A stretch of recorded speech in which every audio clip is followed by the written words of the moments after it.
Alors voilà le genre de questions que tu vas avoir au CE1D sur les équations. Donc ça c'est le CE1D de l'année passée. Je suppose que peut-être vous l'avez déjà fait en classe. Donc la première, c'est une équation normale en général simple. C'est toujours la même chose. Et donc c'est ce qu'on vient d'expliquer juste avant. Donc bien voir la partie centrale, c'est le égal. On a des x des deux côtés, on a des nombres des deux côtés. On va remettre tous les x du même côté. Donc le premier x, lui, il est déjà là. Et le plus 3x de l'autre côté, on va le faire changer de côté. Et s'il change de côté, il devient moins 3x. Voilà, on a le égal au centre, on a le 9 qui est là, et on a le plus 7 ici, qui va passer de l'autre côté du égal et qui va devenir moins 7. Donc x moins 3x, ça fait moins 2x égale 9 moins 7 égale 2.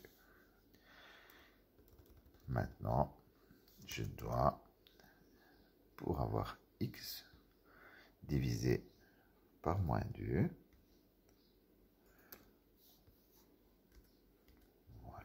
et donc si je divise par moins 2, ben ici j'ai x, et de l'autre côté j'ai 2 divisé par moins 2, 2 sur moins 2, et donc je trouve x égale à moins 1.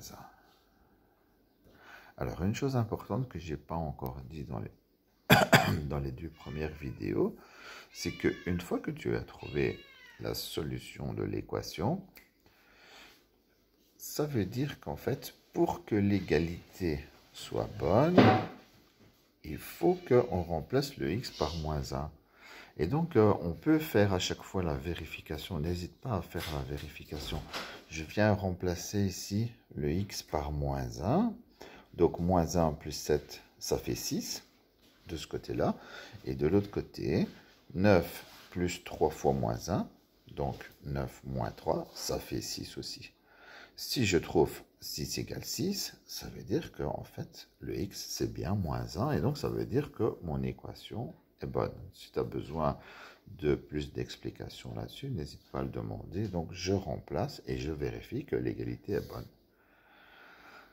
Alors, le deuxième, c'est la même chose. Toujours, la résolution d'équation, c'est la même chose. Mais dans le deuxième, tu auras toujours, chaque année, tu peux regarder les autres années aussi, tu auras soit un fois devant une parenthèse, soit un moins devant une parenthèse. Donc ça, ce sont les règles du calcul algébrique.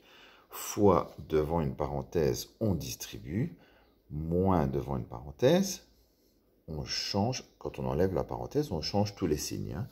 Donc ici, c'est une distributivité. Donc 7 fois x et 7 fois moins 1. Voilà, égale 3x moins 4. Je fais passer tous les x du même côté. Donc le 7x est déjà là. Le 3x change de côté, devient moins 3x. Le moins 4 était déjà là. Et le moins 7 passe de l'autre côté et devient plus 7. Donc maintenant j'ai 4x égale 3. Et donc on divise par 4, x égale 3 quarts. On peut le laisser en fraction ou on peut l'écrire en nombre. Si c'est en nombre, c'est 0,75. Mais en fraction, c'est bien. 3 quarts, c'est bon. Alors l'idéal, ça serait de vérifier, mais remplacer par 3 quarts et vérifier, c'est déjà un peu plus compliqué. Mais si je remplace ici, 3 fois 3 quarts, ça fait 9 quarts. Moins 4 et 4, c'est 16 quarts. Donc ça ferait moins 5 quarts. Si je remplace de l'autre côté, 3 quarts moins 1, ça fait moins 7 quarts. Oui, je me suis trompé ici en calculant. Donc ici, 9 moins 7, ça fait moins 7 quarts. Et de l'autre côté, ça fait moins 7 quarts aussi. Voilà. Bon, mais je suis d'accord que c'est plus difficile à vérifier comme ça, avec une fraction. Le dernier, c'est toujours comme ça, mais là, c'est un petit peu plus difficile. On a des fractions.